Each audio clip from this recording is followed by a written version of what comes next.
Seigneur, merci pour ta fidélité. Quel Dieu merveilleux tu es, quel Dieu excellent tu es. Ce soir, nous sommes ici réunis, ici assemblés, pour te rendre les honneurs, pour te rendre la gloire. Seigneur, il n'y a point de Dieu comme toi. Il n'y en a point de semblable à toi. Dans les cieux, sur la terre, sous la mer, Seigneur, dans les hauteurs comme dans les profondeurs, il n'y a point de Dieu semblable à toi. Il est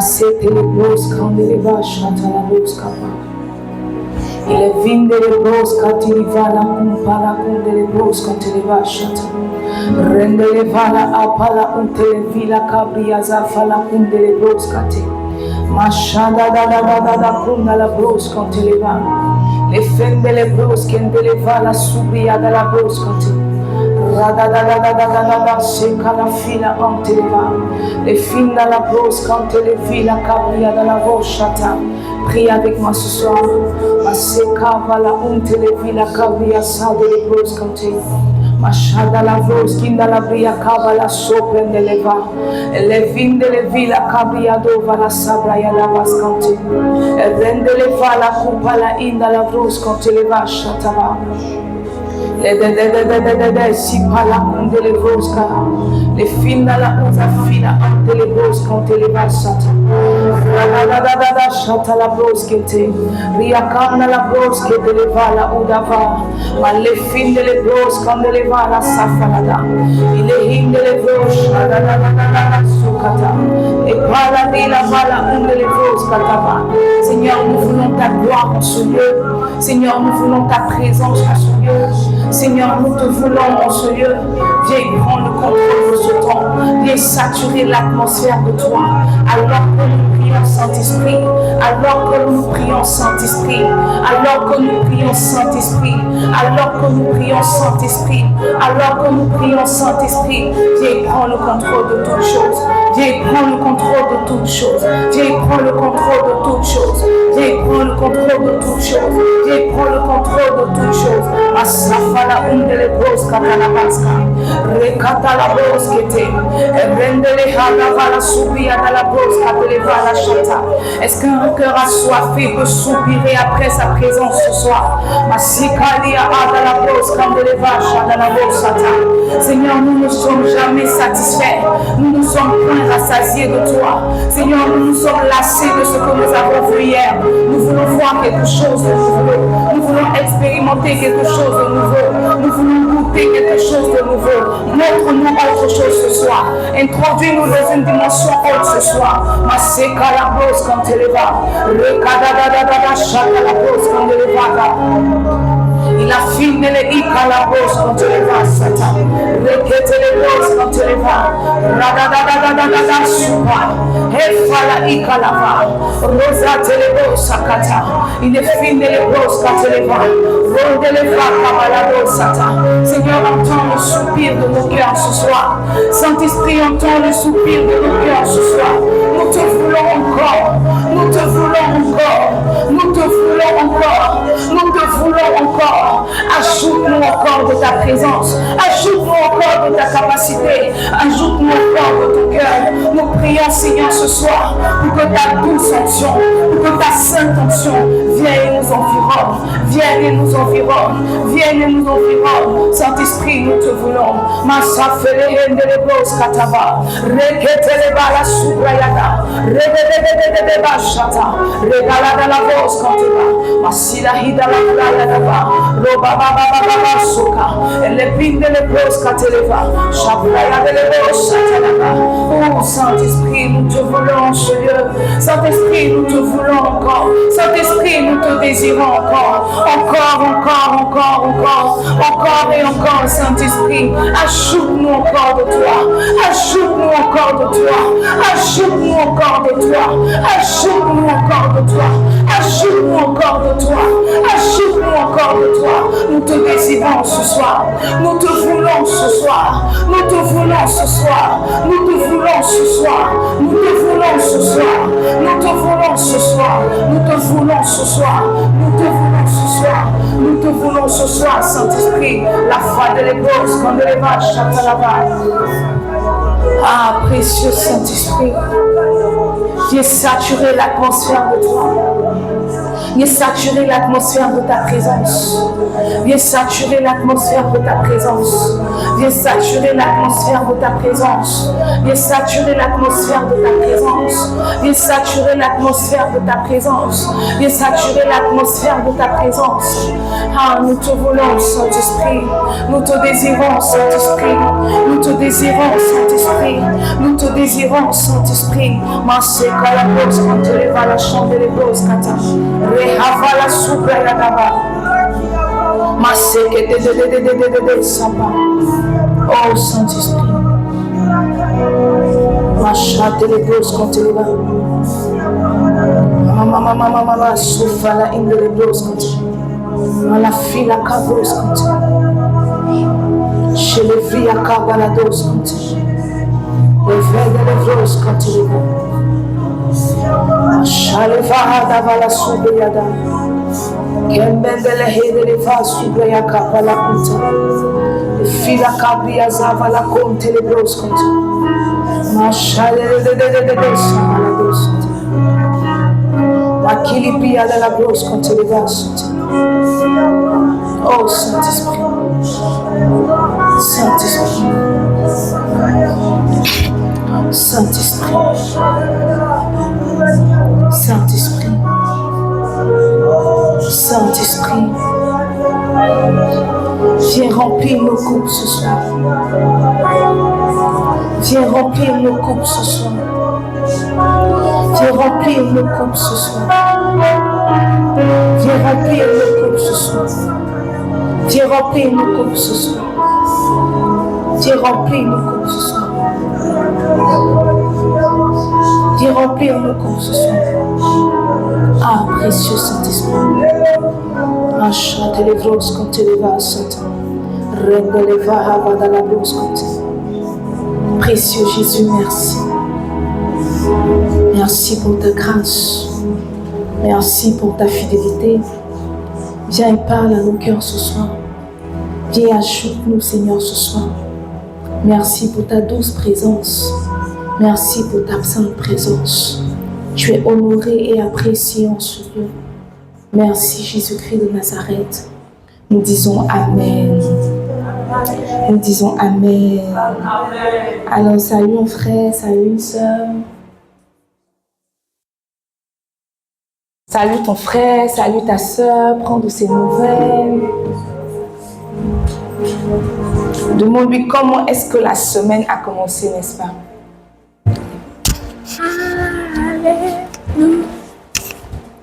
Demande mon voisin comment tu vas, mon frère, comment tu vas, comment a été ta semaine. Satan ne t'a pas encore criblé comme du froment.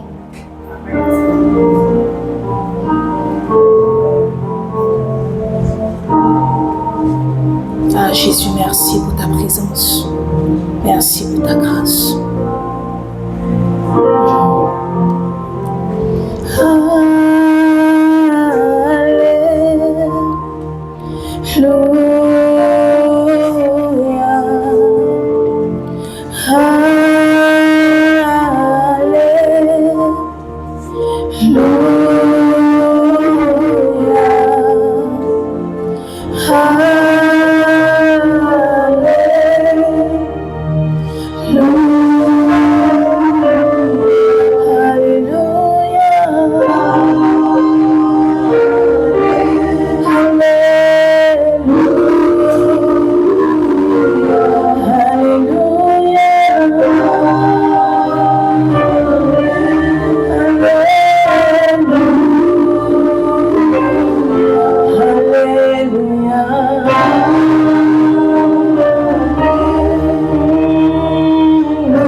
Alors, depuis le début de ce mois de février, n'est-ce pas, nous avons entamé un thème qui est 4 personnages, c'est ça?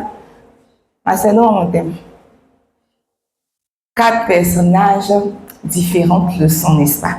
Nous sommes aujourd'hui à notre troisième personnage, n'est-ce pas? Donc, il nous reste un mardi pour finir ce mois de février. J'ai hâte que le mois de mars commence, n'est-ce pas? J'ai hâte de rentrer dans le mois de mars. Parce que le thème du mois de mars est terrible. Dis à ton voisin, c'est terrible. Dis à ton voisin, c'est terrible. Il faut dire que le thème du mois de mars va faire ton autopsie. Va faire ton autopsie. On va te disséquer comme les Yacouba dissèquent les grenouilles quand ils veulent manger les grenouilles là. Qui est Yacouba ici? Je m'excuse. Je m'excuse. Comme les Yacouba dissèquent les grenouilles, n'est-ce pas? Alors, nous sommes à notre troisième mardi d'édification et nous parlons de 4 personnages différentes leçons. Nous avons intentionnellement, sinon avec l'aide du Saint-Esprit, entamé ce périple-là et nous avons dit que nous voulons étudier des personnages, n'est-ce pas? La base de notre, sinon le fondement de notre étude, c'est ça, si je peux dire ça, c'est vraiment la méditation de personnages. Donc, nous étudions différents personnages et à travers leur vie, à travers leur règne, à travers leurs acquis, à travers leurs manquements aussi, nous essayons de tirer des leçons qui peuvent nous aider dans notre marche avec Jésus, qui peuvent nous aider dans notre vie chrétienne, n'est-ce pas? Et la première semaine, nous avons parlé de Naomi et de son époux Elimelech. La seconde semaine, nous avons parlé de Aaron, n'est-ce pas? Et ce soir particulièrement, Dieu nous fera du bien, n'est-ce pas? Aujourd'hui, je veux partager avec vous l'histoire d'un jeune homme, n'est-ce pas? L'histoire d'un oint. Vraiment oint de chou, oint, l'histoire d'un oint que tout prédisposait à la réussite, hein, que tout prédisposait à la réussite et que malheureusement les dispositions de son cœur ont fait échouer, n'est-ce pas? Il était oint, il avait tout pour réussir, sauf que les dispositions de son cœur l'ont fait échouer. Ah, ce soir, hein, nous parlons de Saül, loin déchu.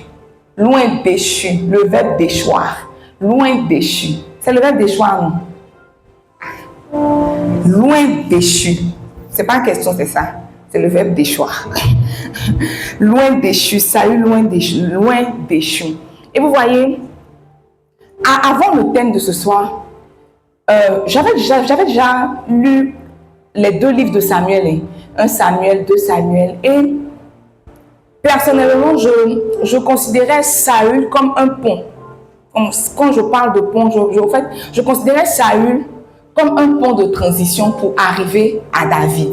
Je ne m'étais jamais, mais on va dire au grand jamais, attardé sur sa vie. Lorsque j'étudiais par exemple le livre de 1 Samuel, j'étudiais par exemple la vie de Anne, j'ai étudié la vie de Anne, la vie de Pénina. J'ai même étudié la vie de Elkana. Pourtant, on a dit son nom une fois, n'est-ce pas?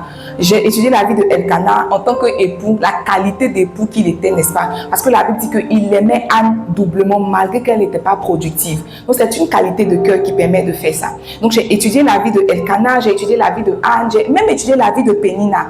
La Bible dit que Pénina mortifiait Anne. Mais quand je me suis penchée sur la question de Pénina, je me suis rendu compte que c'est parce qu'elle-même, elle était déjà blessée. Parce que tu vois, tu es productive, n'est-ce pas? Tu fais des enfants, tu es avec ton mari, mais il est plus attaché à celle qui n'est pas productive. Donc, quand on voit le chemin, on dit que Pénina mortifiait Anne, mais en réalité, Anne même aussi mortifiait Pénina. Sinon, Elkana mortifiait Pénina parce que on donne à celle qui est productive, mais malgré qu'elle était productive, elle n'avait pas l'amour de son mari. La Bible dit que Elkana aimait Anne et lui donnait la double portion. Moi, je te fais des enfants, moi, je fais tout pour être productive dans le foyer. Et puis, il se trouve que malgré tous mes efforts, tu es quand même attaché à Anne. Donc, Pénina aussi était blessée. Généralement, les gens qui blessent sont eux-mêmes blessés. J'ai étudié la vie de Elkana, de Pénina, de Anne. J'ai étudié la vie de Samuel. Samuel lui-même le concernait. J'ai étudié la vie de Élie et de ses fils Ophni et Phiné. Mais je ne m'étais jamais, au grand jamais, penchée sur la vie de Samuel. Vraiment, ce n'est pas un personnage qui m'intéressait. Et comme actuellement, je suis en train de méditer le livre de 1 Samuel et que je priais le Seigneur, parce que je disais au Seigneur que cette saison, cette année particulièrement pour ce thème-là, je veux plus ou moins aborder les personnages qui ne sont pas vraiment des personnages principaux, mais qui ont quand même joué un rôle dans la Bible. Donc c'est dans ce sens-là qu'on a étudié Naomi, c'est dans ce sens-là qu'on a étudié Aaron. Et aujourd'hui, nous parlons de Saül, n'est-ce pas? Nous parlons de Saül. Alors de la vie et de l'histoire de Saül que j'ai médité, le Seigneur m'a fait tirer plus ou moins des leçons que je veux partager avec vous ce soir, n'est-ce pas? Que je veux partager avec vous ce soir. Et ma prière, c'est que ces leçons-là nous fassent du bien et nous aident dans notre marche avec Jésus. Amen, amen. Amen, amen. Alors, la première leçon que j'ai tirée de la vie de Samuel, de l'histoire de Samuel, c'est que notre Dieu, n'est-ce pas, est un Dieu de beauté et de perfection. Dis à ton voisin, notre Dieu est un Dieu de beauté et de perfection. Oh, mes amis, tout ce qui concerne Dieu a trait à la beauté et à la perfection. La Bible nous dit que dans son palais, tout s'écrit gloire. Dans son palais, tout, absolument tout s'écrit gloire. Et dernièrement, nous avons étudié, nous avons lu plus ou moins à propos de la Nouvelle Jérusalem. Et quand on voit la Nouvelle Jérusalem, on se rend compte que notre Dieu est un Dieu glorieux, n'est-ce pas? Quand tu chantes, car il est glorieux, c'est pas seulement un cantique, c'est véritablement parce que Dieu est un Dieu glorieux. Tout de lui est beau, tout en lui est beau, n'est-ce pas? Tout en lui est parfait. Quand il s'agit de Dieu, ça a trait à la beauté et à la perfection, n'est-ce pas? Il n'y a qu'à contempler ses œuvres même. Regardez les œuvres que le Seigneur a produites. Quand on regarde ses œuvres, quand on contemple ses œuvres, on se rend compte qu'au fait, il n'est pas que créateur, il est tout aussi créatif. Dieu n'est pas que le créateur, il est tout aussi créatif. Tu vois, il y a des oiseaux que tu regardes, tu te rends compte que leur plumage est 3 couleurs. Et tu te demandes comment est-ce que le gars s'est assis pour penser à ces détails sur différents oiseaux. Comment est-ce que le gars s'est assis pour limiter ou délimiter les mers, les océans, les rivières, les fleuves. Comment est-ce que le gars s'est assis pour faire le ciel et la terre? Tu te rends compte que c'est vrai qu'il est créateur, mais notre Dieu est un Dieu créatif. La créativité même, c'est lui. N'est-ce pas? La créativité même, c'est Dieu. Tout ce qui concerne Dieu a trait à la beauté. Tout ce qui concerne Dieu a trait à la beauté. Maintenant, regarde.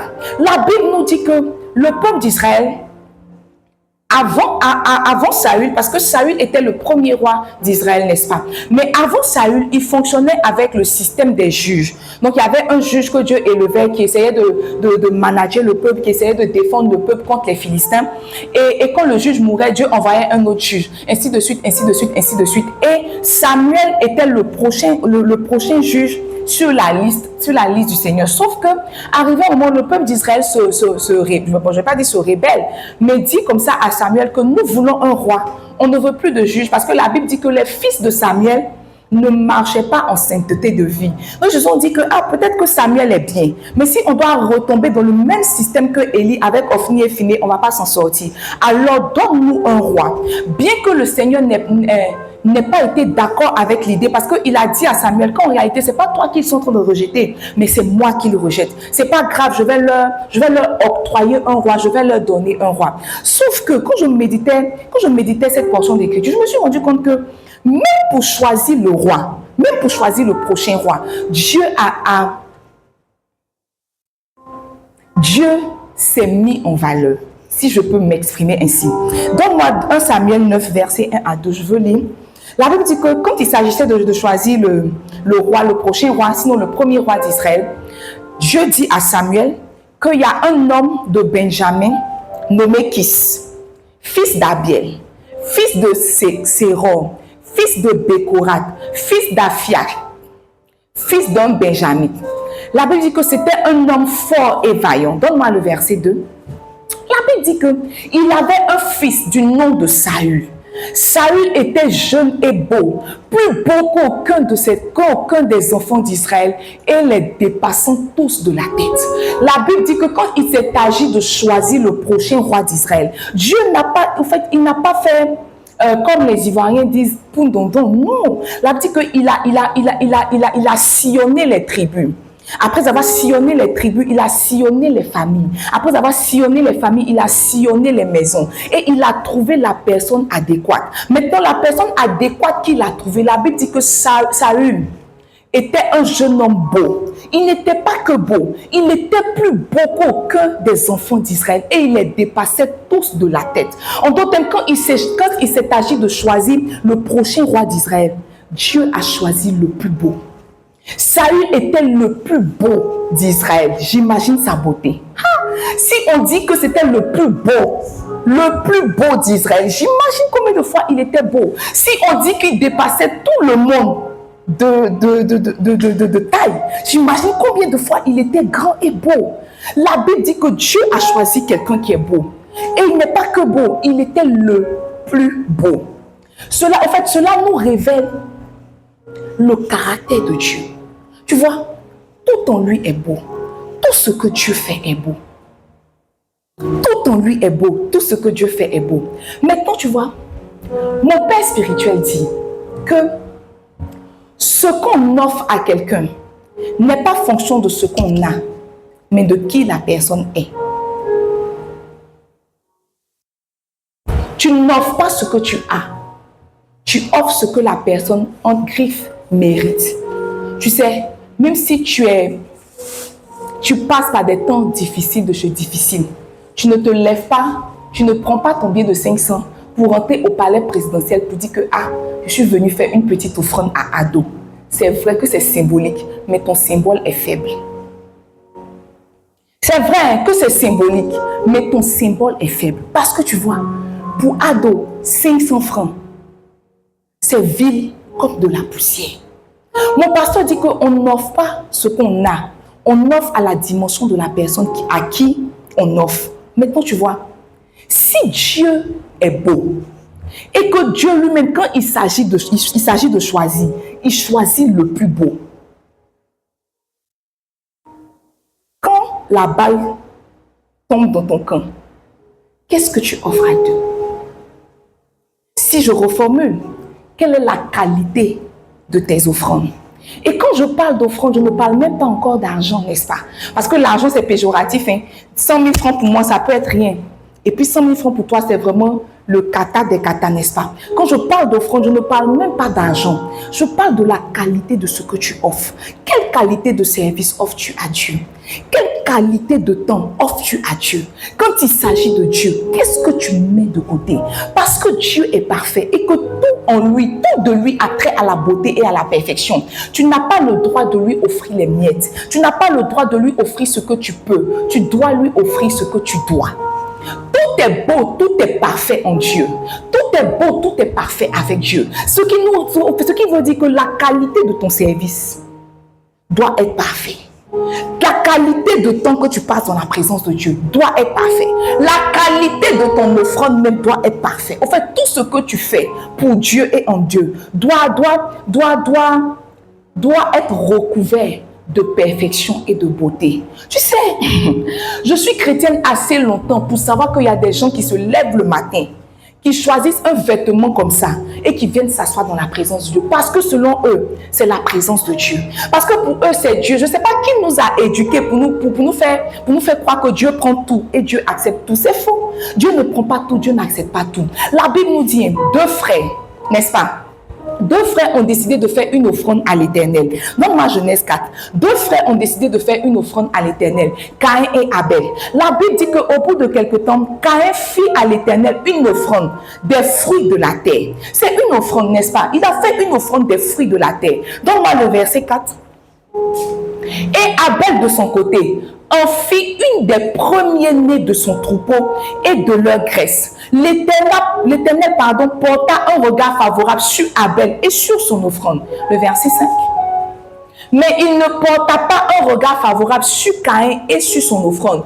Caïn fut très irrité et son visage fut abattu.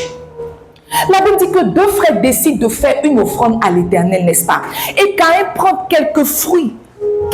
Il décide de prendre quelques fruits de la terre pour offrir à l'Éternel. Mais Abel se rend compte que la personne à qui je vais offrir, c'est quand même Dieu. Et la Bible dit qu'il prend les premiers-nés de son troupeau. Il prend ce qui est qualitatif pour venir donner à Dieu. Parce qu'en fait, la perception qu'il a de Dieu, c'est que Dieu est un Dieu de grandeur, Dieu est un Dieu de gloire. Dieu est un Dieu de grandeur, Dieu est un Dieu de gloire. Regarde, si c'est pendant le culte que tu fais comme ça dans ta poche, pour trouver la somme que tu as donnée à Dieu le dimanche, tu n'as jamais fait d'offrande. Si, quand quand tu viens, c'est si pendant que tu es en train, tu viens dans la présence de Dieu, tu dis que je suis serviteur, n'est-ce pas, je suis ouvrier. Et tu ne te prépares pas, par exemple, la veille pour venir offrir un service de qualité à Dieu. En réalité, tu n'as jamais servi Dieu. Parce que tout ce qui a trait à Dieu doit porter le manteau de la qualité, de la beauté et de la perfection. J'ai compris par le choix de Dieu que Dieu ne choisit pas n'importe qui. Une fois, mon pasteur prêchait et il a dit que ce n'est pas parce que la moisson est grande qu'il y a peu d'ouvriers que Dieu prend n'importe qui pour le servir. C'est vrai, la moisson est grande. C'est vrai, il y a peu d'ouvriers. Mais Dieu ne soulève pas n'importe qui pour être serviteur. C'est vrai que Dieu est un Dieu de grandeur. Dieu est un Dieu grand, bon, lent à la colère, miséricordieux, n'est-ce pas, riche en bonté, c'est vrai. Mais on n'offre pas à Dieu n'importe quoi. Parce que Dieu est Dieu. Le jour où David devait faire une offrande à l'Éternel et que quelqu'un voulait lui donner le champ gratuitement, il a dit non, je n'offrirai point à l'Éternel ce qui ne me coûte. Je n'offrirai point à l'Éternel ce qui ne m'a pas coûté. Parce qu'il avait conscience qu'en réalité, Dieu est un Dieu grand. Quand tu chantes Seigneur, tu es plus grand. Tu es plus grand. C'est comment on chante ça? Seigneur, tu es ça. Tu es plus grand que l'eau. Tu es plus précieux que l'argent. Tu es plus beau que l'or. Tu es plus beau que le diamant. Tu chantes ça, tes larmes coulent, n'est-ce pas? Mais tu ne te laisses pas offrir la qualité à l'Éternel. Tu viens juste donner le reste de ton temps. Tu as passé une journée, tu es parti au travail, tu as donné le meilleur de toi au travail. Tu as performé au travail. Quand il s'agit de passer du temps dans la présence de Dieu, tes 15 minutes sont remplies de bâillements, des Seigneur, je suis fatiguée. Seigneur, soutiens-moi. Tu donnes le meilleur de toi au travail. Tu donnes le meilleur de toi pour de l'argent. Et tu donnes le superflu à Dieu, qu'il s'en contente. De toute façon, il comprend. De toute façon, il comprend. De toute façon, il comprend. Tu t'achètes les meilleurs vêtements. Tu attends qu'on fasse les soirées pour porter, n'est-ce pas? Pour qu'on te prenne en photo pour dire que ce jour-là, elle était sapée. Mais tu ne sais pas qu'on porte les meilleurs vêtements pour venir dans la présence de Dieu. Pas pour se faire voir, parce qu'on estime que Dieu mérite le meilleur. Tes plus beaux vêtements, tu les classes pour les jours de fête. Quand il s'agit de venir à l'église, tu mets tes 2 pieds dans 2 sandales et tu viens t'asseoir. Je dis que non, c'est free. N'est-ce pas? C'est free. On est tous frères, on est tous dans la maison de Dieu, n'est-ce pas? Dieu nous comprend. Tu ne te permets pas d'offrir le meilleur à Dieu. Ma tata travaille dans une banque. Et arrivé un moment à la banque, est-ce que toi, pour Dieu, tu n'es pas capable de faire ces petits remaniements-là? Parce que tu te dis que Dieu est ton papa, n'est-ce pas? Mon papa est fidèle. Tu prends Dieu comme ton papa. Mais même ton papa mérite le respect. Tu sais, c'est parce que tu manges arachide avec ton papa que quand vous êtes en train de causer, tu vas taper son dos. C'est pas parce que ton papa rit à toi que vous riez, vous causez, vous dites papa, tu exagères. Même quand on te donne doigt, il faut te limiter au doigt qu'on t'a donné. C'est pas parce que Dieu a dit qu'il nous aime d'un amour incommensurable que tu vas utiliser ça comme prétexte pour lui donner le superflu. Dieu mérite le meilleur. Quand il s'est agi de choisir un roi, lui-même, quand c'est lui-même qui a décidé de choisir un roi, regarde la qualité de roi qu'il a choisi. Il avait dit que Saül était le plus beau d'Israël. Il n'a pas pris Saül parce que Saül était compétent. C'est pas ce que la Bible a dit. La Bible n'a pas axé. Ne s'est pas axé sur la compétence de Saül. La Bible ne s'est pas axée sur les bienfaits de Saül. Non. La Bible a juste dit que Saül était très beau. Il était le plus beau et il était le plus grand de taille. Ça suffit à Dieu pour le choisir. Même quand David, son remplaçant, est venu, la Bible dit que David était beau de figure. Si tu vois un serviteur de Dieu qui n'est pas joli, c'est que ce n'est pas Dieu qui l'a choisi.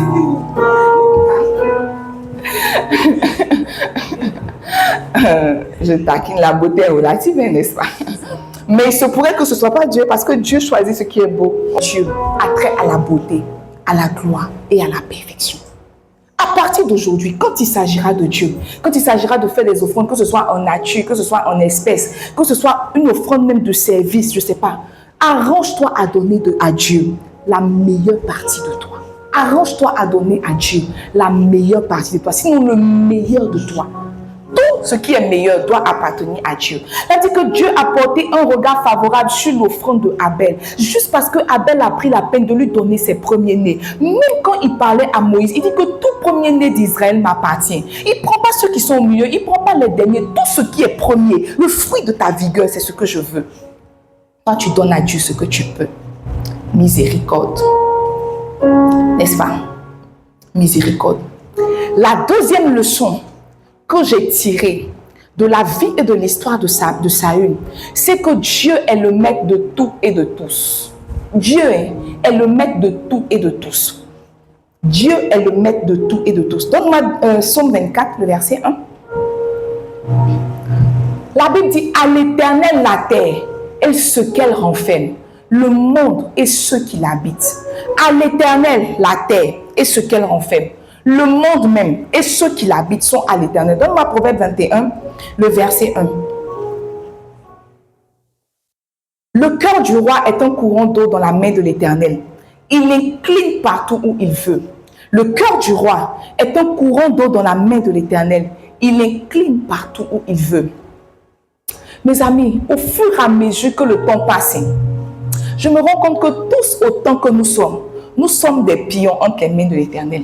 J'ai l'impression, comme si, en fait, j'ai une image dans mon esprit qui est tout le temps là. C'est que j'ai l'impression que toute la terre entière est un jeu d'échecs et que nous sommes des pions que Dieu place, déplace, surplace et reclasse comme il veut. Nous sommes tous des pions entre ses mains. Nous sommes tous des pions entre ses mains. Païens, chrétiens, bouddhistes, animistes, musulmans, je ne sais pas quoi. Mais j'ai comme l'impression que nous sommes tous des pions entre les mains de Dieu. La Bible dit, à l'Éternel la terre et tout ce qu'elle renferme. À l'Éternel la terre et tout ce qu'elle renferme. Maintenant, regarde. Je ne sais pas si tu as déjà joué au puzzle. Tu as déjà joué à un puzzle. Tu as déjà fait un puzzle. Quand vous voyez les puzzles, généralement, dans les puzzles, il y a des pièces maîtresses, n'est-ce pas? Il y a des pièces maîtresses. Quand tu vois, tu sais tout de suite où tu vas placer. Et puis, il y a des petites pièces qui paraissent peut-être insignifiantes, mais le fait est que sans elles, le puzzle n'est pas complet. Tu peux avoir placé toutes les pièces maîtresses, tu peux avoir tout placé, mais tu vois, s'il y a un petit trou sur la droite, ton puzzle n'est pas complet. Et c'est comme, en fait, j'ai pas l'impression. Sinon, à mesure que le temps passe, je réalise que c'est comme ça que Dieu fonctionne. Dieu a fait tout pour que chacun de nous soyons importants à un certain niveau ou à une certaine échelle. Peut-être qu'il y a quelqu'un peut-être que toi tu es DG et il y a quelqu'un que tu appelles peut-être mon serviteur, n'est-ce pas? Peut-être que toi tu es maîtresse de maison et il y a quelqu'un que tu appelles ma nounou, il y a quelqu'un que tu appelles ma servante. Mais tu vois, aux yeux de Dieu, c'est comme si nous sommes tous en train de faire. Sinon, nous faisons tous partie d'un puzzle. Et peut-être que toi, tu es une pièce maîtresse et l'autre est une pièce mineure, si on veut. Mais le fait est que sans la pièce mineure, le puzzle n'est pas complet. Le puzzle n'est pas complet. Le puzzle n'est pas complet. Donne-moi 1 Samuel. Je veux qu'on lise 1 Samuel 9, versets 3 à 10. Vous allez comprendre pourquoi je dis ça. La Bible dit que les ânesses de Kis, père de Saül, s'égaraient. Et Kis dit à Saül, son fils, prends avec toi l'un des serviteurs, lève-toi, va et cherche les ânesses. Verset 4. Il passa par la montagne d'Éphraïm et traversa le pays de Shalisha sans les trouver. Il passait par le pays de Shalim et elles n'y étaient pas. Il parcourut le pays de Benjamin et il ne les trouvait pas. Allons. Ils étaient arrivés dans le pays de Suf. Lorsque Saül dit à son serviteur qui l'accompagnait, viens, retournons de peur que mon père, oubliant les ânesses, ne soit en peine de nous. Verset 6. Le serviteur dit, voici, il y a dans cette ville un homme de Dieu et c'est un homme considéré. Tout ce qu'il dit ne manque pas d'arriver. Allons-y, peut-être nous fera-t-il connaître le chemin que nous devons prendre. Verset 7. Saül dit à son serviteur, mais si nous y allons, que porterons-nous à l'homme de Dieu? Car il n'y a plus de provisions dans nos sacs et nous n'avons aucun présent à offrir à l'homme de Dieu. Qu'est-ce que nous avons? Verset 8. Le serviteur reprit la parole et dit à Saül, voici, j'ai sur moi le quart d'un cycle d'argent. Je le donnerai à l'homme de Dieu et il nous indiquera notre chemin. Allons? Autrefois en Israël, quand on allait consulter Dieu, on disait, venez, allons au voyant. Car celui qu'on appelle aujourd'hui le prophète s'appelait autrefois le voyant. Verset 10. Saül dit à son serviteur, tu as raison. viens, allons. Et il se rendit à la ville où était l'homme de Dieu. La Bible dit que Kis, le père de Saül, envoie son fils Saül chercher les ânesses qu'il a perdues. Et il dit à son fils Saül, mais prends un serviteur et puis allez ensemble chercher les ânesses qui sont perdues. Et la Bible dit qu'ils ont plus ou moins fait le tour de la ville, ils ont cherché, ils n'ont pas trouvé les ânesses. Et le serviteur, et Saül dit que bon, rentrons à la maison, vu qu'on n'a pas trouvé les ânesses, rentrons. Le serviteur dit non, en fait, il y a un homme de Dieu dans cette ville-là. Si on va le rencontrer, si jamais on le rencontre, il va nous dire où sont les ânesses, on trouve les ânesses et puis on rentre à la maison. Et puis ça lui dit, mais attends, même quand on ira voir l'homme de Dieu, on n'a rien. Parce qu'à l'époque, on ne partait pas consulter un homme de Dieu sans rien. Jamais. Quand tu vas consulter un homme de Dieu, tu vas toujours avec quelque chose. Tu vas toujours avec une offrande, comme si c'est l'offrande qui ouvrait ses yeux, n'est-ce pas? Peut-être même depuis là, on ne voit pas bien passer. On ne nous consulte pas avec quelques présents, n'est-ce pas? On ne partait pas consulter les serviteurs de Dieu sans rien à la main. Et Saül dit à son serviteur, mais on n'a rien, on va partir voir l'homme de Dieu, comment? Et puis le serviteur dit que regarde, j'ai quelques pièces d'argent. Si on va voir l'homme de Dieu, il va nous dire où sont les ânesses. Et puis Saül dit que d'accord, allons. Quand je méditais, je me suis rendu compte qu'au fait, Dieu avait déjà porté son regard sur Saül. Dieu avait déjà choisi Saül. Dieu savait qu'il allait prendre le plus beau, le plus grand. Dieu savait. Mais tu vois, pour que Saül connecte avec Samuel, il y a eu l'intervention de son serviteur.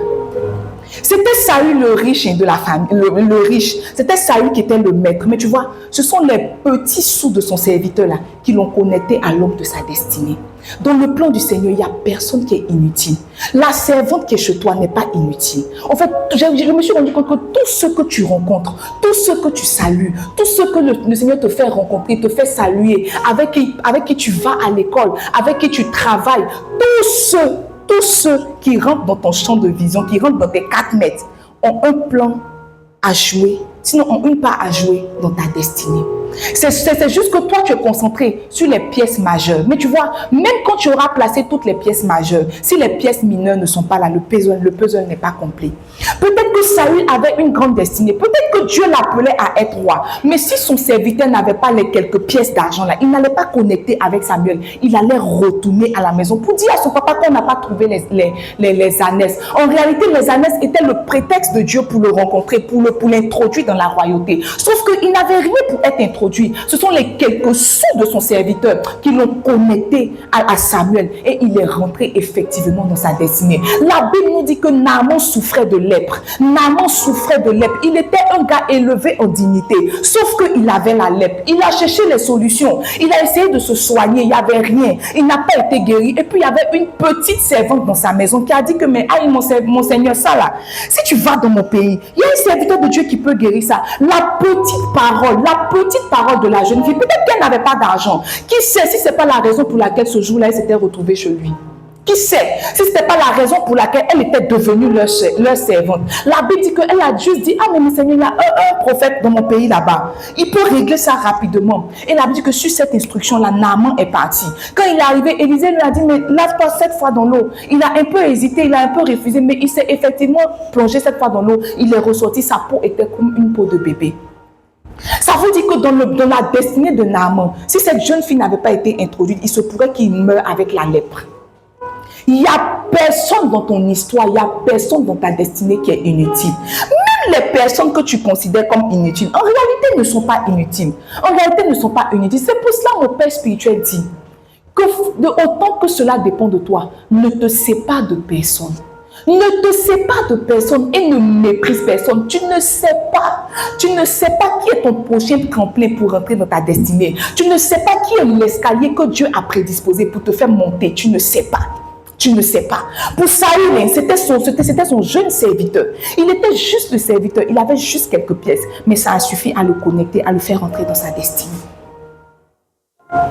Avec qui tu ne parles plus? Avec qui tu ne parles plus? Avec qui tu es un peu fâché. Tu te dis que mais la personne, c'est pas grave, je peux m'en passer. Tu es en train de faire une erreur. Tu ne peux te passer de personne, tu ne peux mépriser personne. Parce que Dieu sait pourquoi il les a fait rentrer dans ta vie. Il dit à l'Éternel la terre et tout ce qu'elle renferme. Les hommes Même les hommes lui appartiennent. Le monde et les hommes lui appartiennent. Tu sais, il y a une raison pour laquelle ta maman est ta maman et ma maman est ma maman. Il y a une raison pour laquelle ton papa est ton papa et mon papa est mon papa. Il y a une raison pour laquelle tu as fait telle école et moi je n'ai pas fait cette école. Il y a une raison pour laquelle la chose existe. Il y a une raison pour laquelle. Mais tu vois, tu as tendance à mépriser. Tu aimes les grandes choses. Tes yeux sont toujours fixés sur les grandes choses. Mais tu vois, Dieu est toujours en train de travailler sur les petites choses et les détails. Sur les petites choses et les détails. Sur les petites choses et les détails. La deuxième leçon que j'ai appris, c'est que Dieu est le maître de tout et de tous. Dieu est le maître de tout et de tous. Simon de Cyrène est celui qui a porté la croix de Jésus pendant que celui qui se couchait sur sa poitrine a fui. Il n'a pas marché avec Jésus. Il ne s'est pas assis avec Jésus pour que Jésus lui enseigne les vérités du royaume. Mais tu vois, quand il s'est agi de porter la croix, ses disciples n'étaient pas là. C'est Simon de Cyrène qui a porté la croix qui l'a aidé. Il n'y a personne dans ton entourage qui est inutile. Il n'y a personne qui rentre dans ta vie qui est inutile. Il n'y a personne. Il n'y a personne. Tous ceux que Dieu te fait rencontrer ont une part à jouer dans ta destinée. Que dit de Joseph d'Arimathée? Souvent, je m'assois et je me pose la question, si Joseph d'Arimathée n'était pas allé réclamer le corps de Jésus pour aller l'enterrer là, est-ce que Jésus allait ressusciter le 3e jour? Jamais. Ça veut dire que si on enlève Joseph d'Arimathée de l'histoire de Jésus, son histoire n'est pas complète. C'est Joseph d'Arimathée qui est parti parler pour dire que donnez-moi le corps de Jésus. Et il a pris le corps de Jésus, ils ont donné, ils l'ont embaumé, ils l'ont mis. Et le 3e jour, on dit qu'il est ressuscité. On fait Pâques ici. Les baoulés ont volé notre fête pour faire leur Pâques. Si Simon de Cyrène n'était pas là, ni Ablaboku, ni les baoulés, ni personne n'allait fêter la Pâques. Il pouvait dire que non. Mais Simon de Cyrène n'est pas mon disciple, n'est-ce pas? Toi, tu ne marches pas avec moi, je ne t'ai pas appelé, donc tu n'es personne. Mais tu vois, il n'y a personne qui est inutile. Personne. Il n'y a personne. Il faut dire à ton voisin, il n'y a personne qui est inutile. Dis-lui bien, il n'y a personne qui est inutile. La 3e leçon que j'ai retenue de la vie et du parcours de Saül, c'est qu'on a par élection. On a, le verbe avoir. On a par élection, mais on maintient par vertu. On a par élection, mais on maintient par vertu. Tout ce que tu peux avoir, c'est inscrit dans l'élection divine. C'est Dieu qui a choisi que toi, tu n'as pas marié un blanc, tu as marié un baoulé, c'est Dieu. C'est Dieu qui a choisi que ta fille n'a pas cheveux, c'est Dieu. Tout ce qu'on peut avoir, tout ce qu'on peut être, c'est inscrit dans l'élection divine. C'est Dieu qui décide qui a quoi, c'est Dieu qui décide qui est quoi. Maintenant, tu vois, maintenir là, ça se fait avec les vertus. Ça se fait par des vertus. Il n'y a rien que tu peux maintenir en Christ qui ne passe pas par des vertus. Absolument rien, absolument rien, absolument rien. Et tu sais, ce n'est pas toujours Satan le problème. Ce n'est pas toujours Satan le problème. Je crois qu'on donne à Satan une importance qu'il n'a pas. Ce n'est pas toujours Satan le problème. Il se pourrait que ce soit les dispositions de ton cœur. Quand j'ai médité la vie de Saül, je me suis rendu compte que ce n'est même pas Satan qui l'a attaqué. Ce sont les dispositions de son cœur lui-même qui l'ont disqualifié. Lui-même. Ce n'est pas toujours Satan. Souvent, c'est toi-même qui donne, qui ouvre la porte. Et puis Satan vient juste souper avec toi. Ce n'est pas toujours Satan. Souvent, les dispositions de ton cœur prêtent le flanc. N'est-ce pas? Les dispositions de ton cœur prêtent le flanc. Le véritable Goliath de la vie chrétienne, moi je crois que c'est le cœur. Le défi majeur même de la vie chrétienne là, c'est le cœur.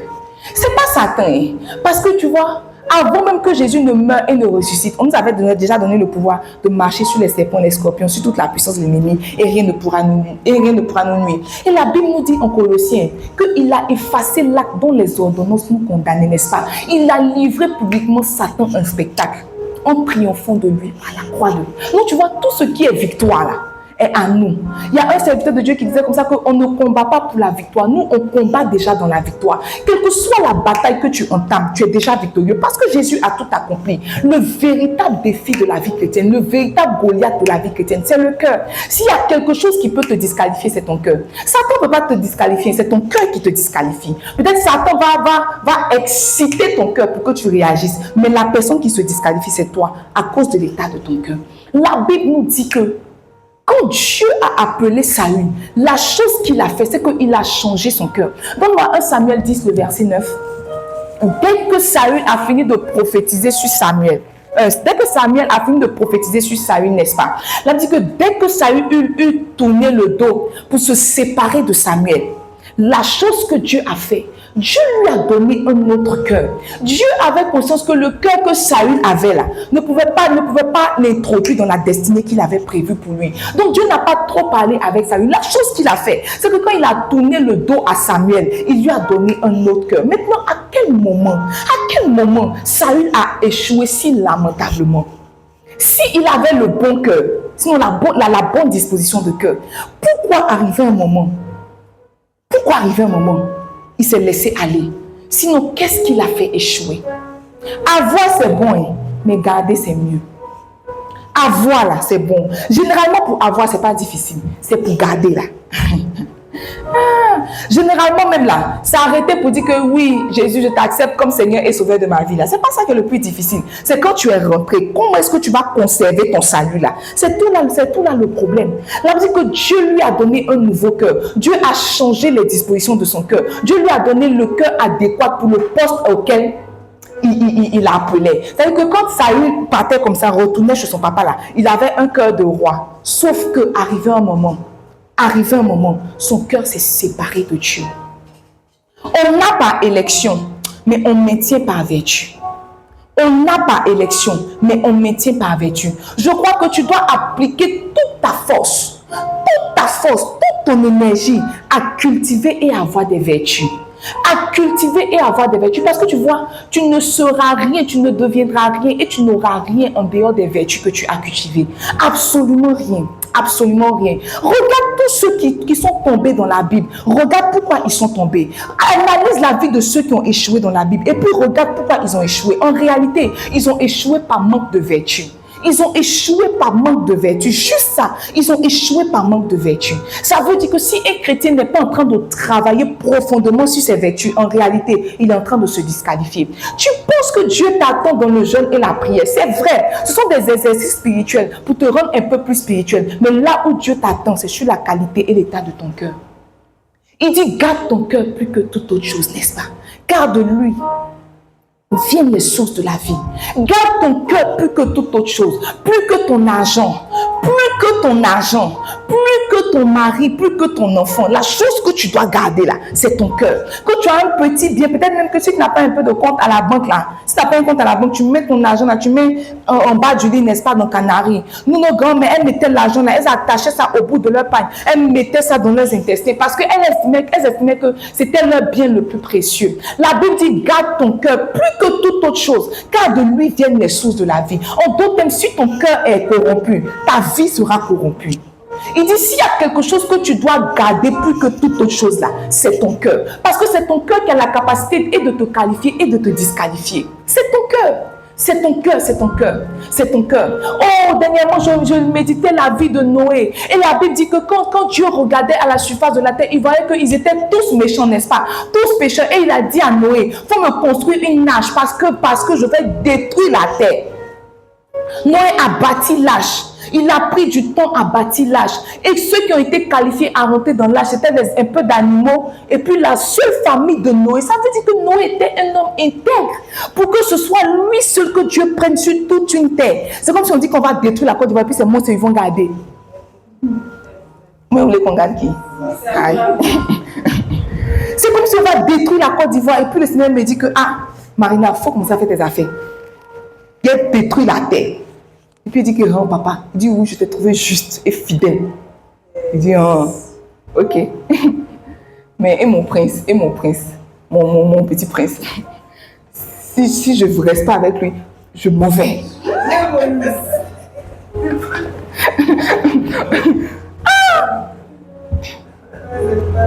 Tu vois, regarde. C'est lui seul. Imagine combien de fois il était droit et intègre. Imagine, ils ont détruit la terre, le déluge. Jour et nuit, l'eau a circulé avec tous les biens, tous les corps, toutes les chaussures, les vêtements, toutes les provisions. L'eau a circulé avec. Et la terre est redevenue la terre. La Bible dit que Noé planta de la vigne. Il a planté ce qui allait le disqualifier. Alors que Dieu avait nettoyé tout ce qui était mauvais sur la terre. Dieu a enlevé tout ce qui était mauvais sur la terre. Il restait Noé seul avec sa famille. Le seul qui était bien avec sa famille là, c'est lui-même qui a planté de la vigne. C'est la vigne là qui a grandi. Il a pris, il s'est saoulé et il s'est... C'était roi. Juste à cause de ça. Son propre cœur. Ce n'est pas comme s'il y avait quelqu'un autour de lui pour le pousser à pécher. Le seul juste, c'est le seul juste lui-même qui s'est disqualifié. Regarde, il faut faire attention à l'état de ton cœur. Il faut faire attention à ton cœur. S'il y a une chose sur laquelle tu dois travailler, c'est ton cœur. Quand tu te lèves le matin, tu es censé te regarder dans le miroir pour te dire à quel stade sont mes vertus. À quel stade de maturation, sinon de maturité est arrivé mon fruit. Je suis à quel niveau au niveau de la fidélité. Je suis à quel niveau concernant la joie. Je suis à quel niveau concernant l'amour. Je suis à quel niveau concernant la bonté. Arrête de te leurrer. Tu connais l'état de ton cœur. Tu sais que ton cœur est tortueux. Tu sais que tu as un mauvais cœur. Mais quand tu mets ton nom sur Facebook, tu mets que Rachel cœur blanc. Tu n'as pas cœur blanc. Ton cœur est tortueux. Si tu ne t'appliques pas à travailler sur ton cœur, il se pourrait que tu sois disqualifié sans te rendre compte. Il se pourrait que tu sois disqualifié sans te rendre compte. Il se pourrait que tu sois disqualifié sans te rendre compte. Le cœur. S'il y a une chose dont tu dois avoir peur, ce n'est pas Satan, c'est ton cœur. Il faut avoir peur de ton cœur. Regarde, souvent même, je me dis que Satan, devant certaines dispositions de son cœur, là, il s'assoit et puis il acclame. Il dit que ouais. Vous dites que ouais. C'est pas le samedi, on est parti faire exercice. Ils ont dit à Miss Protocole de pardonner Dieu, ça va dire 2 mots. Vous n'étiez pas là. Ça veut dire que ce même jour-là, si Jésus était revenu, elle allait rester. Et au ciel, elle allait dire que mais je t'ai servi, je me suis consacrée. Mais si c'était le jour de la venue de Jésus, elle restait. Parce que même quand on lui a dit de pardonner, ça lui fait mal qu'elle pleure. De l'église des gens. Elle pleure. Au fait, elle pleure, c'est que ça l'a blessée jusqu'à... Elle pleure. Mais tu vois, pour Dieu, ce n'est pas une excuse. Dieu estime que si on t'a blessé, tu guéris toi-même avant le pardon de l'autre. Si Jésus était venu la trouver là, elle allait rester. Quand Jésus a dit que les prostituées vont nous dévancer là, on a pris pour rien. Mais c'est là-bas, ça va faire pleurer. Ton cœur va te disqualifier. Pardon, non, je vais lui dire 2 mots. Ok. 2 mots, même le ciel t'attend pour te dire aussi. Je dois lui dire 2 mots. En fait, tu n'imagines pas combien de fois ton cœur peut te disqualifier. Souvent même là, une petite tristesse peut t'enlever la présence du Saint-Esprit. Une petite amertume peut t'enlever la présence du Saint-Esprit.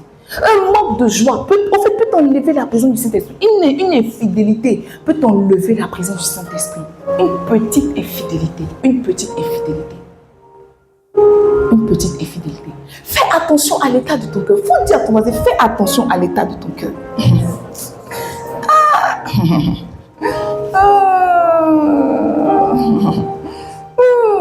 Si un homme manque de vertu, il va échouer. Ce n'est pas une prophétie, c'est une évidence. Si tu vois que tu n'es pas une femme vertueuse, tu n'es pas un homme vertueux, là, tu vas échouer. Arrivé un moment, tes vertus vont ton manque de vertu va te réclamer ou bien va t'exposer. Travaille sur ton cœur, travaille sur tes vertus. La 4e leçon que j'ai appris de la vie de Saül, c'est que la grâce n'exclut pas les principes. La grâce n'exclut pas les principes. C'est vrai que tu es le plus beau d'Israël. C'est vrai que tu es le premier roi d'Israël. C'est vrai que tu es le plus grand. Mais ça ne t'exempte pas des principes. Jamais. Donne-moi 1 Samuel 15, le verset 9. Non, 15, verset 2 à 3 d'abord. 15, verset 2 à 3. La Bible dit, ainsi parle l'Éternel des armées. À cette époque-là, Saül était roi et il régnait déjà. Et Dieu lui donne une petite mission. Il dit, je me souviens de ce que Amalek a fait à Israël. Lorsqu'il lui fait mal le chemin à sa sortie d'Égypte. On ne peut pas dire que Dieu est rancunier, mais en tout cas, il a beaucoup de souvenirs. Parce que des années plus tard, il vient dire à Samuel que lui se souvient de ce que Amalek a fait quand Israël sortait d'Égypte. Verset 3. Il dit, va maintenant, frappe Amalek et dévouer par interdit tout ce qui lui appartient. Tu ne l'épargneras point. Et tu feras mourir hommes et femmes, enfants et nourrissons, bœufs et brebis, chameaux et âmes. N'est-ce pas? Donc c'est l'instruction que Dieu donne à Saül. Il dit que je me souviens de ce que Amalek a fait à mon peuple. Donc va, bats-les. Dévoue tout par interdit, n'épargne personne. Quand Dieu dit à moi la vengeance, à moi la rétribution, là, tu te dis que tu es plus pressé que Dieu. Mais des années plus tard, Dieu peut faire ton palabre. Des années plus tard, Dieu peut faire ton palabre. Maintenant, Saül va. Donne-moi le verset 9. La Bible dit que Saül va. Ce que Saül fait, c'est que Saül décide d'épargner Agag. Il décide d'épargner les meilleurs brebis, les meilleurs bœufs, les meilleures bêtes de la seconde portée, les agneaux gras et tout ce qu'il y avait de bon. Il ne voulut pas le dévouer par interdit. Et il dévouait seulement tout ce qui était méprisable et chétif. Saül a décidé que ce que Dieu a dit là, ce n'était pas trop ça. Lui, il s'en va. Il tue pas Agag le roi. Non seulement il tue pas Agag le roi, mais tout ce qui est bon, quand il regarde dans les bœufs, ce qui est bien gras, ce qui est bon là, il met de côté. Maintenant, il tue tout ce qui est chétif, tout ce qui va bientôt mourir là. Il accélère la mort. Il accélère la mort. Regarde. Moi, je ne sais pas ce qu'on t'a dit quand tu venais à Jésus. Mais de notre royaume, on ne fait pas ce qu'on veut. Je ne sais pas qui t'a annoncé Christ et puis il t'a dit que quand tu viens là, Dieu est un papa gâteau, tu peux venir, tu vas faire un peu, quand ça va aller, tu vas... Non. Dans notre royaume là, on ne fait pas ce qu'on veut, on fait ce que Dieu dit, on fait ce que Dieu veut. Ce n'est pas de la démocratie, on n'est pas dans la démocratie, on est dans la quoi? Dans la dictature, sauf que c'est une douce dictature, c'est tout. On est dans la dictature. Saül a décidé que non, les bêtes là sont trop belles pour mourir. Les bêtes là sont trop grasses pour mourir. Pourquoi ces bêtes là vont mourir? Et tu vois, Saül, quand Samuel est venu parler, Saül a dit que non, c'était pour les donner à l'Éternel. C'était pour quand Dieu l'a envoyé pour dire faut tuer là. Il dit non Seigneur, tu mérites ce qui est gras, tu mérites ce qui est bon. Une chose que Dieu a rejetée, toi tu acceptes. Une chose que Dieu a rejetée, toi tu acceptes. Mon père spirituel rendait témoignage. Il disait comme ça qu'il y a une dame, il y passait par un temps de vache, mais je ne vais pas dire maigre, mais de vache squelettique. Et il y a une femme qui était venue lui donner une offrande, une dîme. Et quand elle est venue, elle a dit, homme de Dieu, il dit qu'il a entendu la voix du Seigneur, il dit, ne prends pas. Il dit, mais comment? Parce que je ne me sens pas bien. Et on vient me donner un peu de médicaments. Tu dis que je ne prends pas. Il dit, il est là, il essaie de tourner pour voir si c'est Dieu ou mais c'est Satan. Parce que Satan parle. Dieu parle. Dans ces instants-là, tu as l'impression que c'est Satan qui parle. Parce que refuser une offrande et dans la période, non, ce n'était pas possible, n'est-ce pas? Et il dit que Dieu lui a dit de ne pas prendre l'offrande. Il est là. Et il a dit à la dame, je ne prends pas. Et il dit que mais pendant même qu'il disait que je ne prends pas là, son cœur avait pris. Son cœur avait déjà pris, mais par obéissance au Seigneur, il a refusé de prendre l'offrande. Et après, quand il a demandé à Dieu, Dieu lui a dit que ce n'est pas toute sa dîme. Si tu prends, elle va penser qu'on peut donner la dîme un peu, après donner un peu. Et il expliquait comme ça que quand la dame est partie, elle est revenue. Et Dieu lui a dit, maintenant prends. C'est-à-dire que le fait qu'il ait refusé là, lui a fait comprendre qu'en réalité, Dieu n'agrée pas son offrande. Tu sais, il y a des choses que tu acceptes que Dieu a refusées. Il y a des choses que tu acceptes que Dieu a refusées. Cette semaine-là, j'en ai fait l'expérience. Je partais au travail quand j'écoutais un message de mon papa, de mon père spirituel, et il disait comme ça que, tu vois, il y a des choses pour lesquelles tu pries. Dieu a déjà donné la réponse dans la Bible, n'est-ce pas? Il ne va plus jamais te répondre. Quelle que soit la manière dont tu vas te placer pour prier, il ne va plus jamais. C'est comme si tu demandes à Dieu, je divorce ou je ne divorce pas. Il a déjà statué sur le fait. Il ne va plus venir te dire que pour toi, ton cas est particulier, divorce. Il y a des choses sur lesquelles Dieu ne se prononce pas. Il dit qu'il y a la plupart des réponses, des questions qu'on se pose. Les réponses sont déjà dans la Bible. Et moi, je suis en train de prier parce que je voulais vraiment une somme d'argent. J'avais une belle proposition, je voulais, quand mon père spirituel a dit ça là, parce que moi aussi j'ai déjà lu la Bible, c'est ça, parce que tu lis ça te condamne. Quand il a dit ça là, il y a un verset que j'avais lu qui est monté dans mon esprit, j'ai dit que, d'accord, donc tu m'as répondu, n'est-ce pas? Et toute la journée j'étais angoissée, j'étais en train de poser la question, je fais ou je fais pas, je fais ou je fais pas, je fais ou je fais pas. Et puis j'ai entendu la voix du Saint-Esprit me dire que, arrête, tu es hypocrite. J'ai entendu la voix du Saint-Esprit me traiter d'hypocrite. Il m'a dit, tu sais ce que tu dois faire, mais tu t'assois quand même pour me demander ce que tu dois faire. Tu es hypocrite. Il dit que, mon mari dit, on a prié, il dit qu'il est mal aux yeux. Il n'a qu'à éteindre la lumière, on va dormir. Moi, je l'ai laissé prier. Parce qu'on m'a dit que je suis hypocrite. Il n'y a pas à dire. J'ai pas à dire. Il dit que, il dit que, aujourd'hui tu ne pries pas. Il dit que, faux. Et puis, j'avais même mis la Bible audio. Il dit que, quand il y a mon dormi là, faut éteindre ma Bible audio. Que je me suis levé le matin, c'était à 1 Samuel combien là, il dit que ouais. Que je me suis levé le matin, il avait coupé, il dit qu'il m'a dormi. Si tu finis de prier, éteins ma Bible audio, éteins tout. Parce qu'il était ma réponse ou bien, il était hypocrite. Il y a quoi à faire? On va prier, on va prier. Une hypocrite peut prier. Qu'il faut laisser dormir. Demain est un autre jour. Jérémie a dit que ses bontés se renouvellent chaque matin. La beauté de ce jour-là est finie. La beauté de ce jour est déjà finie. J'ai vécu assez longtemps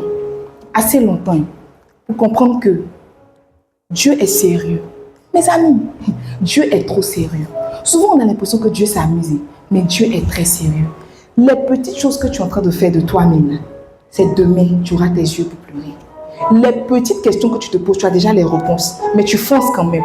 Seigneur, c'est lui, mais c'est pas lui. Tu sais pas. Tu sais, mais tu fonces quand même. C'est demain, tu auras les yeux pour pleurer. Quand Saül faisait ça, quand il n'a pas dévoué un Agag par interdit, il a pris les graisses, tout et tout. On pourrait se dire que, peut-être qu'il ne savait pas, mais tu vois, tu ne calcules pas ça. Quand Dieu te dit à gauche, tout le monde à gauche. La plupart des personnes qui n'arrivent pas à être obéissantes, c'est des personnes trop intelligentes. Elles veulent comprendre. Elles veulent comprendre pourquoi Dieu leur dit à gauche. Si Dieu n'a pas étayé, si Dieu n'a pas développé, elles ne peuvent pas se mettre à gauche. C'est comme si, en fait, elles savent tout, elles connaissent tout. Parce que c'est lui qui sait qu'on ne tue pas ce qui est gras. C'est pas ça. Lui sait qu'on tue ce qui est chétif. Dieu même qui a fait la chose. Dieu même qui s'est souvenu de son propre palabre là. Il dit il faut tout tuer. Toi tu dis que non, dans ton palabre, je vais garder ce qui est gras. Tu penses que tu sais. Mais c'est demain tu auras tes larmes pour pleurer. Quand il faisait ça, il ne savait pas qu'il venait de signer pour sa fin. Parce que c'est après ça que Dieu a dit à Samuel que Saül là, je l'ai rejeté.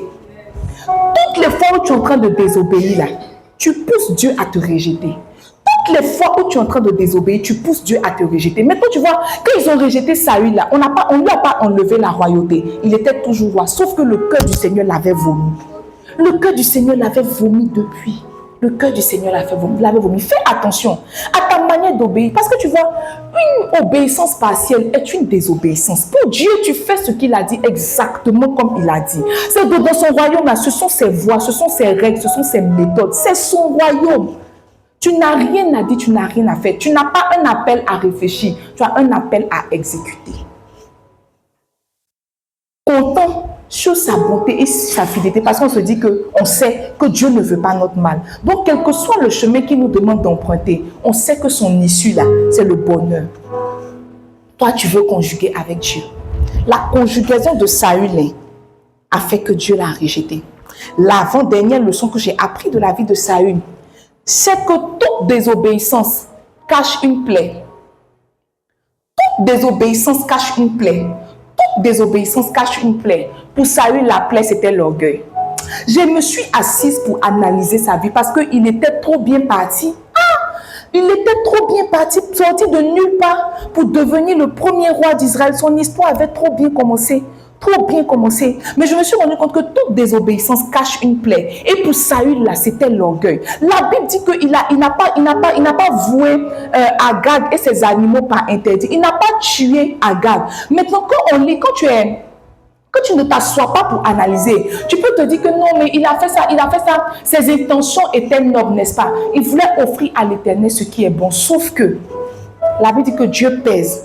Ils sont les cœurs et les reins. Dieu pèse nos cœurs. Quand tu regardes la vie de David et tu regardes la vie de Saül, tu te rends compte que Saül même, il n'a pas fait beaucoup d'erreurs comme David. Ou bien, il n'a pas fait beaucoup d'erreurs comme David. Mais tu vois, quand Dieu pesait leur cœur, il a vu que le cœur de Saül n'était pas droit. Et le cœur de David était droit, mais il faisait des erreurs. Il y a une différence entre faire des erreurs et puis avoir un cœur maladroit. Sinon pas droit.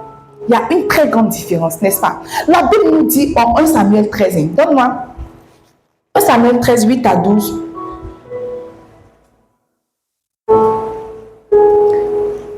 Qu'ils étaient allés en guerre, n'est-ce pas? Et puis, ils devaient, à la fin de la guerre, faire une sorte d'holocauste, une sorte de sacrifice. Sauf que c'était le sacrificateur, le prophète qui devait faire l'offrande, qui devait faire l'holocauste. Et il a dit qu'ils ont attendu 7 jours, selon le thème fixé par Samuel. C'est comme si Samuel leur a dit, je vous donne rendez-vous dimanche. Et ils attendent, mais ils voient que Samuel ne vient pas. Maintenant, Samuel dit, la Bible dit, mais Samuel n'arrivait pas à Gilgal et le peuple se dispersait loin de Saül. Verset 9. Alors Saül dit, emmenez-moi l'holocauste et les sacrifices d'action de grâce. Et il offrit l'holocauste. Comme il achevait d'offrir l'holocauste, voici, Samuel arriva et Saül sortit au-devant de lui pour le saluer. Samuel dit, qu'as-tu fait? Saül répondit, lorsque j'ai vu que le peuple se dispersait loin de moi, que tu n'arrivais pas au thème fixé et que les Philistins étaient assemblés à Michmash, je me suis dit, les Philistins vont descendre contre moi à Gilgal et je n'ai pas imploré l'Éternel. C'est alors que je me suis fait violence et que j'ai offert l'holocauste. C'est alors que je me suis fait violence et que j'ai offert l'holocauste. Maintenant, tu vois, quand tu lis attentivement le texte, la Bible dit qu'ils ont attendu Samuel. Ils ont attendu Samuel. Et quand Saül a vu que le peuple se séparait, s'éloignait de lui, alors il a préféré offrir l'holocauste. C'est comme si il voulait que toute l'attention soit portée sur lui. À partir du moment où le peuple partait, il n'était plus l'objet de leur attention. Alors, il s'est permis d'enfreindre la règle pour que le peuple revienne à lui. Quand tu regardes tous les déboires de Saül, même, c'était relatif au peuple. Il avait un orgueil caché, mais caché de se cacher. Regardez, lisons ensemble. Elle nous dit que, donne-moi 1 Samuel 15, versets 20 à 21. Lorsqu'ils n'ont pas dévoué Agag par interdit et que Samuel est venu le reprendre pour dire que, mais pourquoi vous n'avez pas tout et tout, tu as désobéi. Samuel dit à Samuel, il dit que j'ai bien écouté la voix de l'Éternel et j'ai suivi le chemin par lequel m'envoyait l'Éternel. J'ai emmené Agag, roi d'Amalek, et j'ai dévoué par interdit les Amalécites. Mais le peuple a pris le butin des brebis et des bœufs comme prémisse de ce qui devait être dévoué afin de les sacrifier à l'Éternel, ton Dieu, à Gilgal. Saül dit à Samuel que moi j'ai suivi ce que Dieu a dit, mais c'est le peuple qui a pris les bœufs, qui a pris tout ce qui était dévoué par interdit parce qu'il voulait offrir cela à l'Éternel. Mais le premier texte disait que c'est Saül et le peuple. Tu sais, la plupart des orgueilleux aiment se justifier, aiment jeter la faute sur les autres. Si tu vois quelqu'un qui veut toujours se justifier, tu lui dis par exemple, ça là, ne fais pas. Non, mais moi j'ai fait parce que c'est un orgueilleux. C'est de l'orgueil. Samuel vient dire à Saül que pourquoi tu as fait ça? Tu n'as pas fait ce que l'Éternel t'a demandé. Et au lieu de rentrer en lui-même pour se repentir, il dit non, c'est pas moi. C'est le peuple là qui voulait offrir à l'Éternel ton Dieu. C'était plus son Dieu. C'était le Dieu de Samuel. Tous les orgueilleux aiment se justifier. J'ai fait ça parce que. Mais Seigneur, il faut me comprendre, j'ai fait ça parce que. Non, peut-être quel exemple je vais donner? Tu as ta petite soeur. Je ne veux pas que tu portes ma chaussure. Mais si je ne porte pas ta chaussure, je vais porter la chaussure de qui? Non, c'est pas ça. C'est de l'orgueil. C'est de l'orgueil, mais c'est juste que c'est masqué. Parce que tu vois, tous les orgueilleux pensent être humbles. Étrangement, tous ceux qui sont orgueilleux se disent humbles. Moi-même, je suis humblé. Moi-même, tu vois, je suis très simple. Tous les orgueilleux, si tu entends ça de la bouche de quelqu'un, c'est un orgueilleux.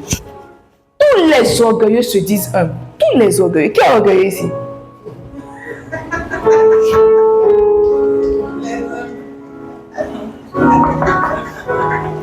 Donne-moi 1 Samuel 15, 24. Regarde. Saül dit à Samuel, j'ai péché, car j'ai transgressé l'ordre de l'Éternel. Je n'ai pas obéi à tes paroles. Au début, il disait qu'il avait obéi.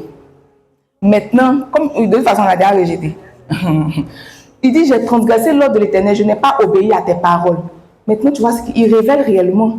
Il dit, je craignais le peuple et j'ai écouté sa voix. C'est le peuple que je craignais Et j'ai écouté la honte. Donc, même si je ne faisais pas ça, le peuple n'allait pas rester à côté de moi. Tous les orgueilleux recherchent l'aval des autres. Ah, comment tu as trouvé mon truc? Le jour où on t'a donné un micro, que tu dis ça, tu dis que ah, mais c'était comment? Tu es orgueilleux.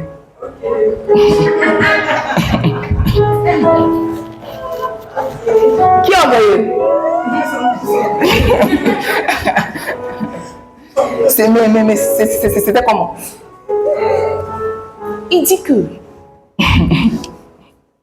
je craignais le peuple. Tu ne te poses pas la question de savoir, ah, mon intervention était comment? Est-ce que Dieu a apprécié? Tu descends parmi tes frères. C'était comment? Et puis il te dit que c'était bébé. Et puis maintenant, toi, tu fais, ah, ça fait pour que maintenant, ils ajoutent maintenant. Non, mais la partie, comme tu as dit, attends, toi, mais tu es né prédicatrice. Non, et pendant que j'étais là, ça chauffait sur moi. Genre, il faut une fausse humilité. Parce que tu es en train de faire, genre, tu n'es pas trop orgueilleux, mais tu es un peu, ah bon? Et puis c'est là que tu dis que, mais pourtant, je ne me suis pas préparée. Et puis maintenant, tes fois, ils disent que, ah, tout ça, c'est ce que tu n'as pas préparé. Regarde, je suis orgueilleux. Il n'y a pas quelque chose qui est subtil comme l'orgueil. Il dit, je craignais le peuple. Je craignais le peuple. Faut faire attention à ton cœur. Je craignais le peuple. Tu vois quelqu'un qui est trop zélé. Il y a l'orgueil qui cache ça. C'est pour cela que la Bible a différencié du zèle amer. Il y a zèle, mais il y a amer à côté. Souvent, un trop plein de zèle. Quelqu'un qui veut toujours qu'on le voit. Non, mais c'est moi, il fait ça. C'est moi, il fait ça. À l'église, c'est moi, il place les chaises. À l'église, c'est moi. Toi, tu aimes qu'on te voit. Tu es orgueilleux. Quand tu fais quelque chose, on va te féliciter. Tu es orgueilleux. Tu es orgueilleux. Tu es orgueilleux. Tu es orgueilleux. Et tu vois tout l'orgueil de Saül là. Il voulait juste que l'attention soit tournée vers lui. Regarde, le jour où David a tué Goliath et que les femmes ont commencé à chanter. Saül a tué 1000, David a tué 10 000. La Bible dit que, ah bon, Saül dit que, ah bon, on donne 1000 à David. On donne 10 000 à David. C'est à moi, on donne 1000.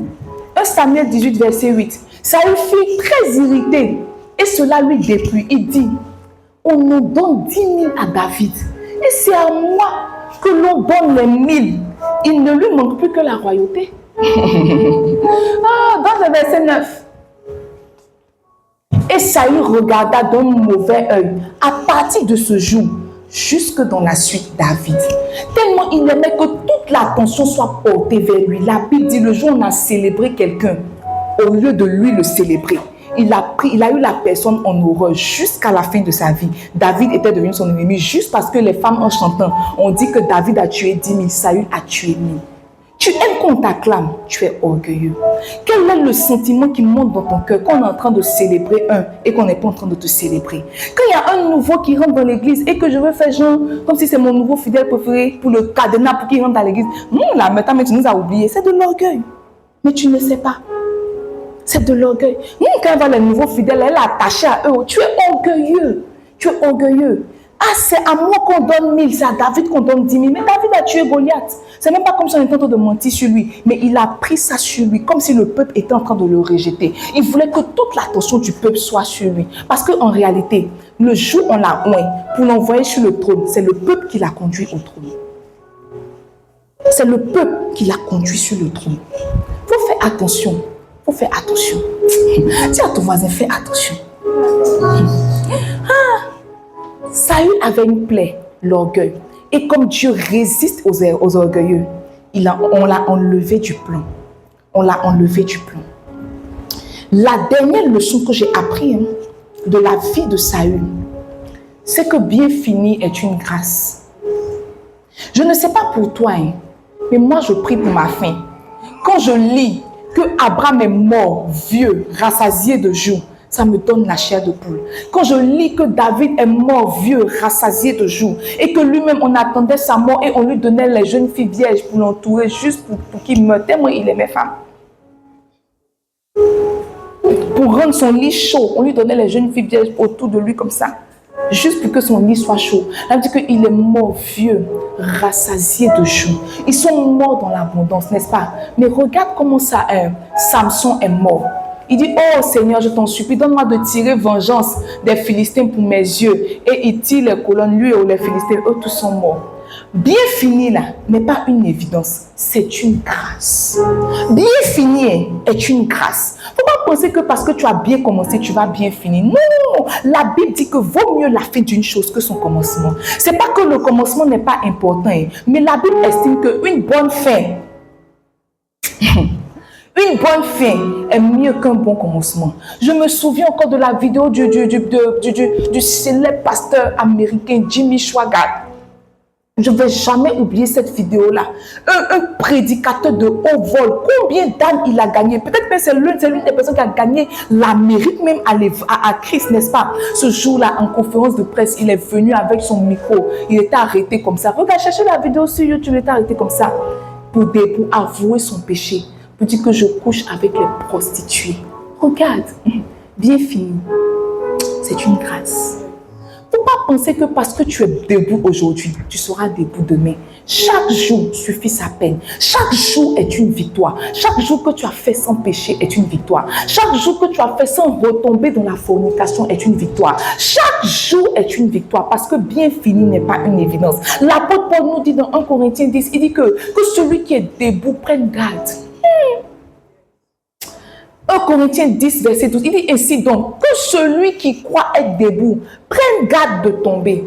Que celui qui croit être debout prenne garde de tomber. C'est pas parce qu'aujourd'hui tu sens fortement l'Esprit de Dieu que demain tu vas sentir. C'est pas parce qu'aujourd'hui tu arrives à marcher dans la sanctification que demain tu vas rester saint. Tu vas rester saint. On a appelé David l'homme selon le cœur de Dieu, mais la Bible dit le jour où il n'est pas allé à la guerre et qu'il était arrêté à la fenêtre, il a vu la femme du riche nue.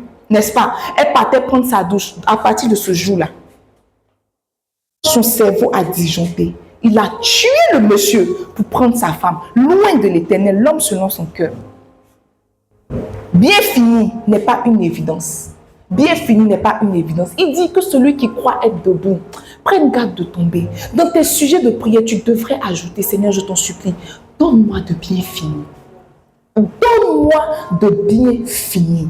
Donne-moi de bien finir. Parce que tu vois, un commencement n'a de sens que si sa fin est belle. On ne se souvient jamais de comment tu as commencé. Alors là même là, si mon pasteur dit qu'il se souvient de comment il a commencé, peut-être que ce qu'il explique là, c'est les petits. Mais tu vois, demain quand on aura une méga church et qu'on aura 3000, 4000 membres, moi je ne vais pas me souvenir des gens de la boulangerie en bas ici. Hein. Non. Je ne vais même pas me souvenir même des escaliers. Je ne vais même pas me souvenir quand on était à Benjerville. Je vais rendre témoin pour dire qu'on a toujours commencé l'église en France. Souvent, on pense que ça n'arrive qu'aux autres.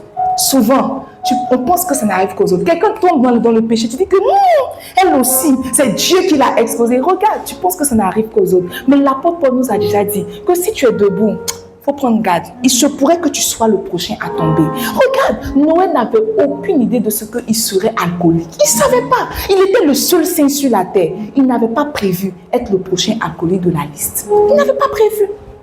Il n'avait pas prévu. Il n'avait pas prévu. Samson même, est-ce qu'il avait prévu ça? Il n'a pas prévu. Regarde comment ils ont annoncé sa naissance en beauté. On n'avait jamais imaginé que Samson allait périr tel qu'il a péri. Faut faire attention. Quand tu poses les pas, fais attention. Quand quelqu'un a péché et que tu t'arrêtes dans ta chambre pour causer à ta camarade, il faut te dire que tu es le prochain, tu es la prochaine. Parce que si Satan t'attrape, il ne va pas te louper. Peut-être que Dieu va te tirer, mais c'est qu'elle là, tu vas avoir. C'est qu'elle là, tu vas avoir. Bien fini n'est pas une évidence. Tu devrais prier jour et nuit pour dire Seigneur, je t'en supplie. Donne-moi de bien finir. Je veux attraper ta main jusqu'au bout. Aide-moi. Aide-moi. Il ne faut pas penser que tes jeûnes, ta prière vont te sauver. Il y a une dimension de la vie chrétienne qu'on appelle la grâce. C'est tout. Il y a une dimension de la vie chrétienne qu'on ne peut pas comprendre, qu'on ne peut pas expliquer. C'est ce qu'on appelle la grâce. Sinon, si tu comptes sur tes efforts, arrivé un moment, tes efforts vont te lâcher. Tu ne peux pas être à 100% au top de ta forme. Ce n'est pas toujours que tu pries 4 heures de temps. Il y a des jours où tu es fatigué. Il y a des jours où tu n'as pas envie de jeûner. Il y a des jours où la spiritualité même te dégoûte. Il y a des jours comme ça. Ces jours-là, prie Dieu que la grâce soit ton partage. Sinon, tu risques de tomber comme David. Et ne pas te rendre compte que tu es quand même en train de tuer un homme juste pour une femme. Quand Nathan est venu parler à David, il dit que si tu voulais toutes les femmes du royaume, Dieu allait te les donner. Mais il a quand même tué un homme, son plus proche collaborateur, pour prendre sa femme. Juste ça. Ce soir, je veux que tu te tiennes debout. L'histoire de Saül fait pitié. Et je veux que tu pries pour 2 sujets. Le premier sujet, c'est Seigneur, je t'en supplie. Garde mon cœur. Aide-moi à travailler mes vertus. Aide-moi à travailler sur moi-même. Et le second sujet, je veux que tu pries. Oh Seigneur, donne-moi une bonne fin, une belle fin. Je veux rester accroché à toi jusqu'à la fin. Que rien ne vienne m'arracher de ta présence. Que rien ne vienne me disqualifier. Seigneur, je veux tenir ferme. Je veux tenir ferme. Élève la voix, prie le Seigneur. Malafande les bros canté.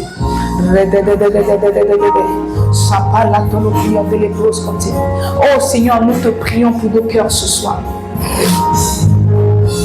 Nous prions pour nos cœurs ce soir. Nous prions pour nos cœurs ce soir. Nous prions pour nos cœurs ce soir. Ah, Jésus, fais-nous grâce. La Bible dit que le cœur de l'homme est tortueux. Seigneur, c'est vrai. Nos cœurs sont tortueux. Seigneur, c'est vrai, nous le reconnaissons. C'est vrai, nous le reconnaissons.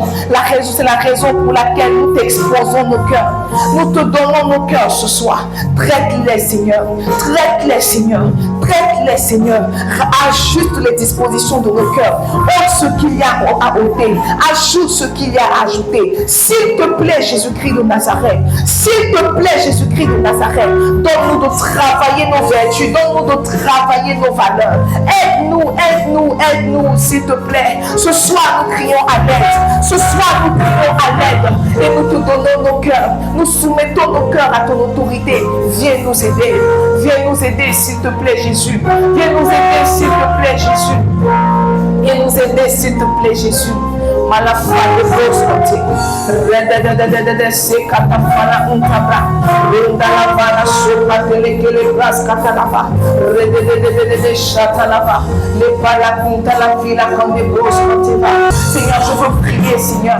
La Bible dit que celui qui croit est debout. Prends garde de tomber. Je t'en supplie, Seigneur. Garde mes pas en toi.